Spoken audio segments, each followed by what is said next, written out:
that's when you know that the entertainment industry has arrived. So number one, don't just think, this thing, you are currently playing the margin business. The margin business will always be dependent on someone who comes and sees value in what you deliver. Till the day you deliver something new, that margin will remain. I come from advertising. When we started 25 years ago, we used to get 17.65%. God only knows why it was 17.65%. Somebody decided one day 17.65% is the best number. I do know that Discraft used to go for certain projects and ask for 25%. Because they used to turn and say, we bring you a bespoke solution.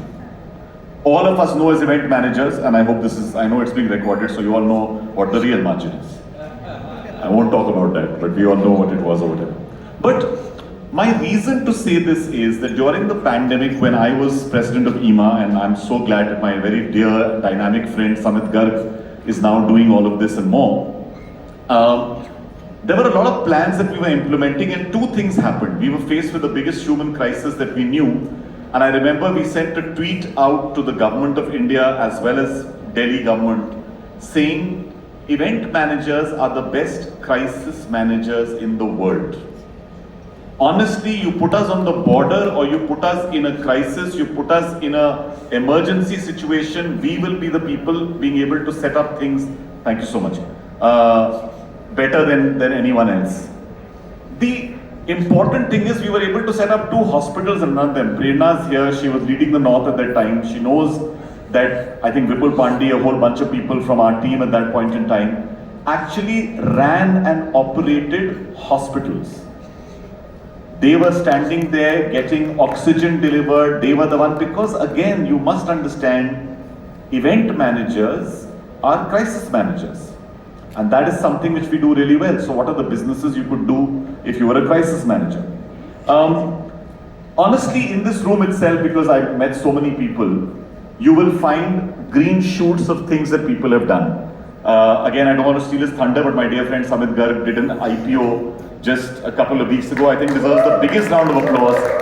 Only the second event company in India to have an IPO. They're trading at, I think, 15 times their base price or whatever, which is absolutely fantastic. That means his net worth has really shot up. So I'm hoping for a great dinner later.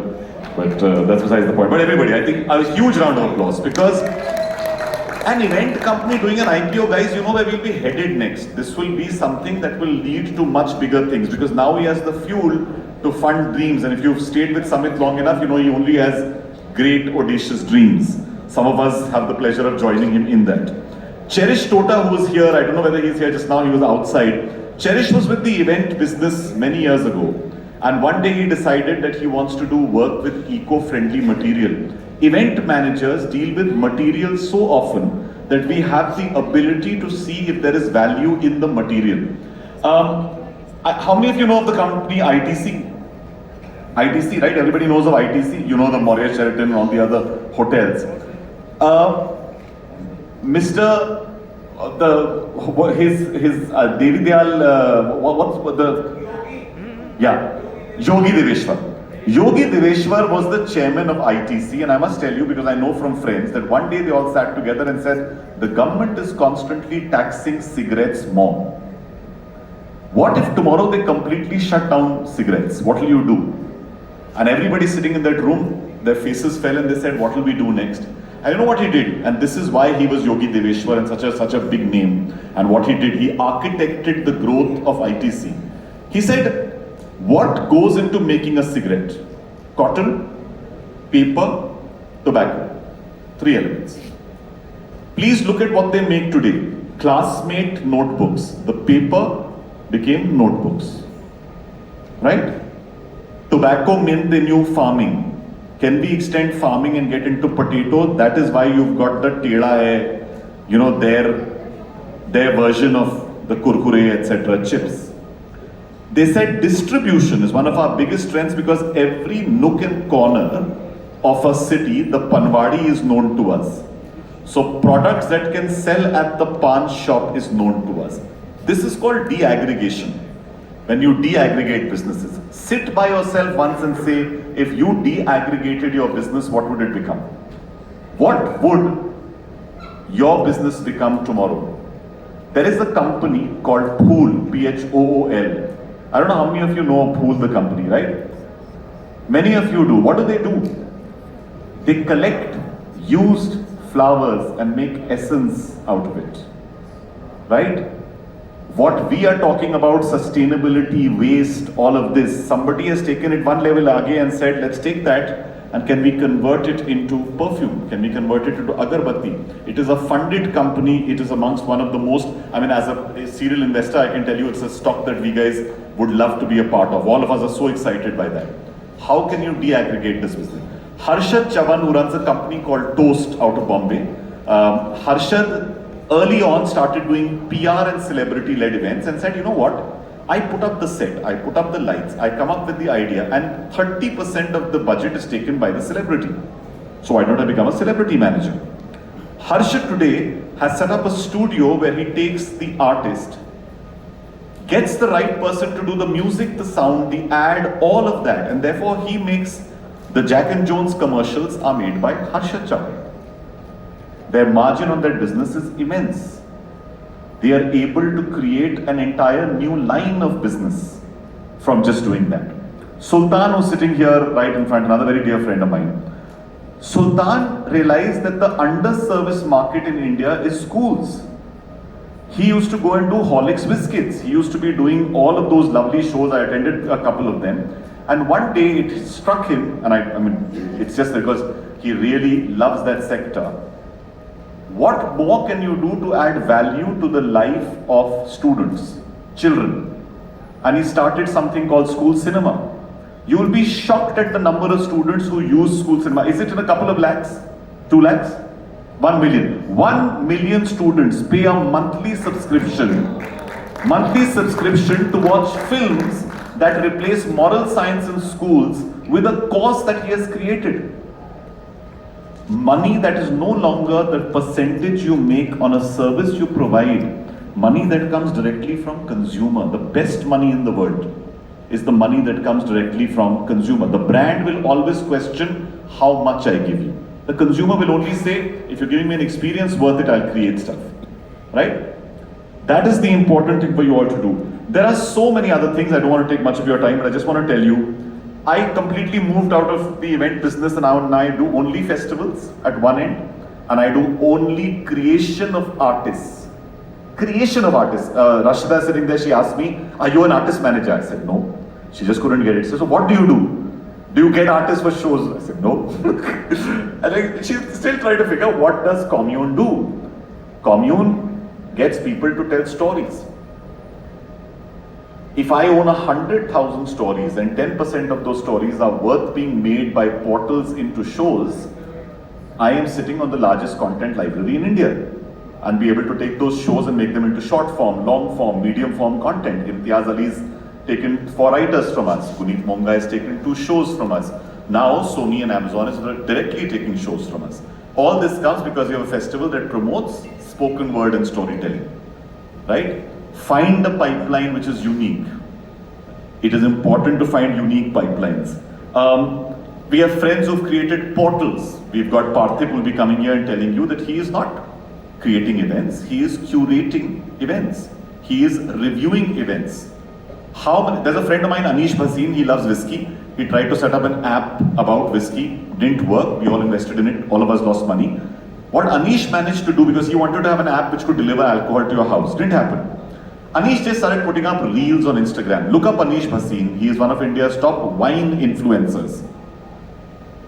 He earns because he wanted to do events around wine. Today, just as an influencer reviewing wines, reviewing bars, the man makes about 10 to 12 lakhs a month, minimum. This is the base money an influencer makes today if they have over 250,000 followers, right? I'm at 226,000. 24 away from doing that. Samit will hopefully help. Tech. There are people here.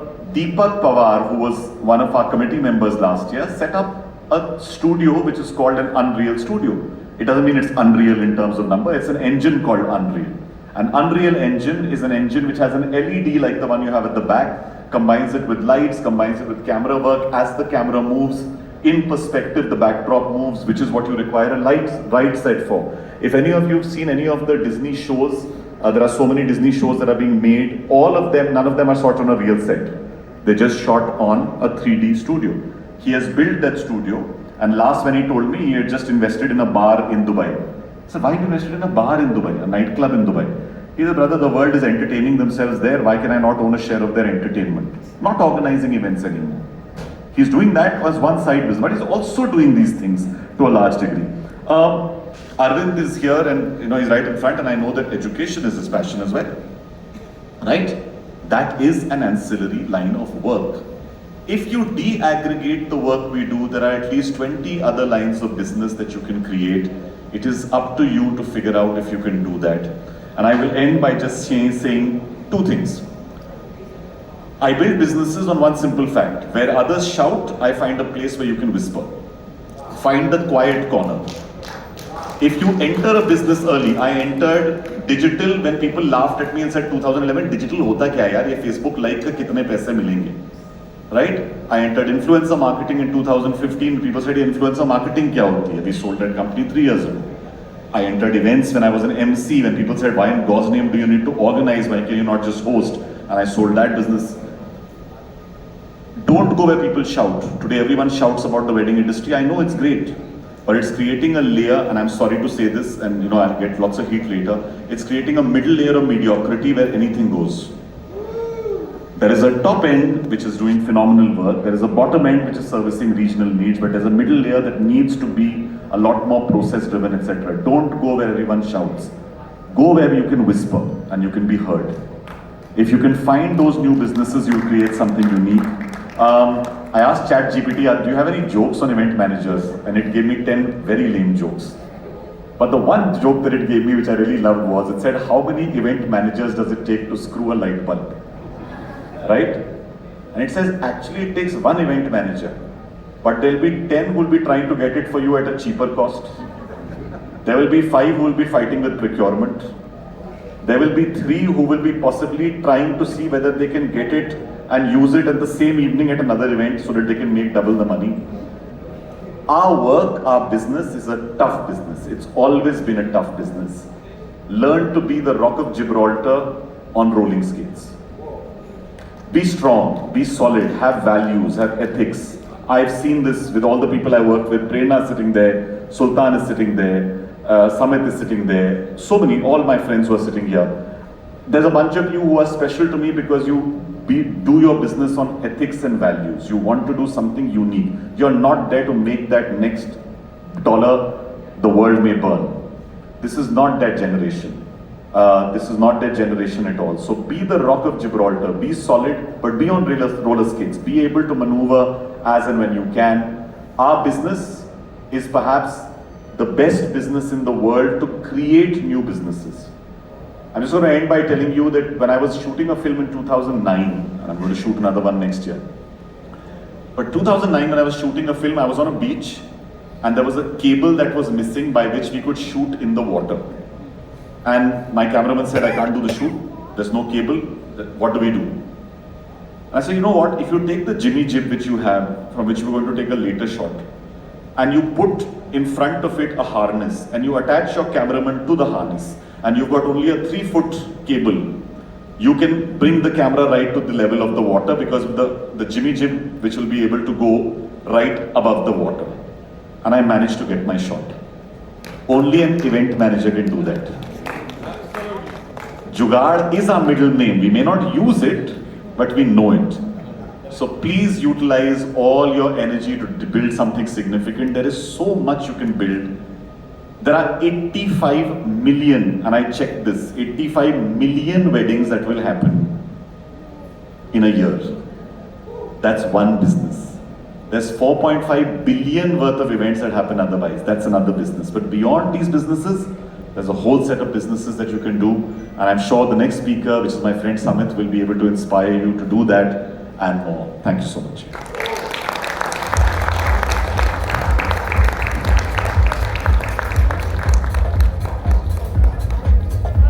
What an absolute pleasure to listen to this man. Once again, everybody put your hands together. Roshan Abbas. Now, ladies and gentlemen, from one opening batsman to another,